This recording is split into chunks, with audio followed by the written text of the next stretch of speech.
Hi అండి, అందరికీ నమస్కారం. Welcome to my channel. ఎలా ఉన్నారు అందరూ? బాగున్నారా? మేము కూడా చాలా చాలా బాగున్నాము. ఈరోజు అయితే చూసారు కదా, ఎండు నెత్తళ్ళే అంటాం మేము. ఇంకా మీరు ఒక్కొక్క ప్లేస్లో ఒక్కొక్కలాగా పిలుస్తారనమాట వీటిని. మేమైతే నెత్తళ్ళు అంటాము. నేను ముందే వీటిని సాల్ట్ వేసేసి కొంచెం పసుపు కూడా వేసి వాటర్లో క్లీన్ చేసేసి డైరెక్ట్గా ఆయిల్లో వేసాను. ఆ తర్వాత కూడా కొంచెం ఆయిల్ వేసేసి వీటిని ఫ్రై చేసుకోవాలి. ఫ్రై చేసేటప్పుడు మాత్రం మరి ఘోరంగా వస్తుంది స్మెల్. ఇంట్లో రాదు, బయట వస్తుంది అనమాట. వేరే వాళ్ళకి చూస్తేనే బయట వచ్చే వాళ్ళకి ఒకలాంటి స్మెల్ వస్తుంది. వేరే వాళ్ళు వండుతున్నా కూడా వామిటింగ్ వచ్చేలాగా ఉంటుంది. కాకపోతే మనకి ఇంట్లో చేసే వాళ్ళకి ఇంట్లో అస్సలు రాదు. నాకైతే రాదు వండేటప్పుడు, బయట వాళ్ళకి వస్తుంది. అలాగని మనం ఇష్టమైనవి తినకుండా ఉండలేము కదా. ఇంకా మెయిన్ ఏంటంటే కడ్డీ చేపలు అలాగే నెత్తళ్ళు గోంగూరలో వేస్తే చాలా బాగుంటాయి టేస్ట్. నేను అప్పుడప్పుడు వండుతాను. మా వాళ్ళకి అంత ఇష్టం ఉండదు, కానీ నాకు ఇష్టమని వండుకొని ఫ్రిడ్జ్లో పెట్టుకుంటాను అనమాట. ఒక బాక్స్లో పెట్టేసి 3-4 డేస్ అయినా అది పాడైపోదు మంచిగా వండితే. ఇంకొంతమంది ఏం చేస్తారంటే వేయించిన తర్వాత రొయ్యలు కానీ నెత్తళ్ళు కానీ వేయించిన తర్వాత నీళ్ళల్లో వేసి పసుపు ఉప్పు వేసి క్లీన్ చేస్తారు, మళ్ళీ నూనెలో ఫ్రై చేస్తారు. నేను ముందే కడిగేసి వేసాను, ఎందుకంటే కొంచెం తక్కువ క్వాంటిటీ చేస్తున్నాను కాబట్టి 2 సార్లు చేయడం ఎందుకని. ఫస్టే వాటిని ఇసుకది లేకుండా క్లీన్ చేసుకొని ఉప్పు పసుపు వేసుకొని క్లీన్ చేసుకోవాలి. ఆ తర్వాత ఇంకొంచెం ఆయిల్ వేసుకొని ఆ కడాయిలో మంచిగా వేయించాలి, లేదంటే నీచు వాసన వస్తుంది, కర్రీ అస్సలు తినలేము.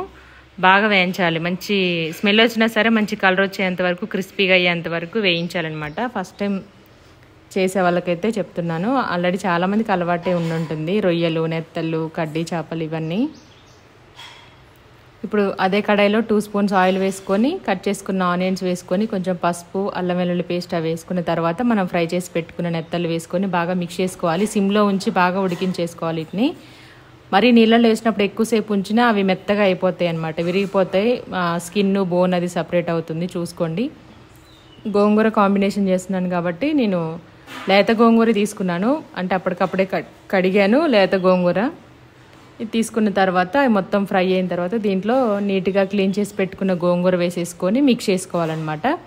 గోంగూర చూడడానికి అంత ఉంది, కానీ కడాయి నిండా అది ఉడికితే చాలా కొంచెమే అయిపోతుంది. కాకపోతే తినేటప్పుడు మనకి ఎక్కువ మెంబర్స్ కూడా తినవచ్చు. ఆకుకూరలు ఏంటంటే కొంచెం చూడడానికి ఎక్కువ అనిపిస్తాయి, కర్రీ చేసి కొంచెం వస్తుంది, కానీ కొంచెం బాగానే ఏమంటారు తినొచ్చు. ఒక 2-3 మెంబర్స్ అయితే ఈజీగా తినొచ్చు. ఇలా గోంగూర పెట్టేసిన తర్వాత బాగా మిక్స్ చేసుకోవాలి గరిటెతోటి. కింద ఉన్న నెత్తళ్ళు అవి పైకి వచ్చేలాగా ఆకు కిందికి వెళ్ళేంత వరకు నీట్గా కింద పడిపోకుండా జాగ్రత్తగా మిక్స్ చేసుకోవాలి. ఇలా మిక్స్ చేసిన తర్వాత మూత పెట్టేసి ఒక 2-3 మినిట్స్ సిమ్లో పెట్టి ఇట్లా వదిలేసేయండి. ఇంకా అదే బాగా మగ్గిపోతుంది. ఆ పులుపు అంతా కూడాను చేపలకు పడుతుంది, లేదంటే అలాగే ఉంచేస్తే కింద చేపలు అలాగే ఉండిపోతే పైన గోంగూర అలాగే ఉంటుంది. ఇది బాగా దగ్గరకు వచ్చిన తర్వాత మన టేస్ట్కి తగ్గట్టుగా ఇంకా దీంట్లో ఉప్పు కారం పసుపు మీరు ఏమైనా వేసుకోవాలనుకుంటే యాడ్ చేసుకోవచ్చు. ఫస్ట్ అయితే తాలింపులో వేసాం కదా పసుపు, నేను పోపులోనే వేస్తాను మ్యాక్సిమం ఎక్కువ సార్లు. ఏ కర్రీ అయినా సరే ఎప్పుడైనా ఒకసారి ముక్కల్లో వేస్తాను, ఒకవేళ మర్చిపోతే హడావుడిగా ఉంటే కనుక. స్టవ్ ఆఫ్ చేసే ముందే ఉప్పు కారాలు వేసుకోవాలి. కారం ఎక్కువ వేసాను కదా 3 స్పూన్స్. గోంగూర కొంచెం పచ్చడైనా కూరైనా కారం ఎక్కువగానే పడుతుంది, ఎందుకంటే పులుపు ఉంటుంది కాబట్టి దాన్ని అడ్జస్ట్ చేయాలంటే ఉప్పు కారాలు కొంచెం ఎక్కువ పడతాయి.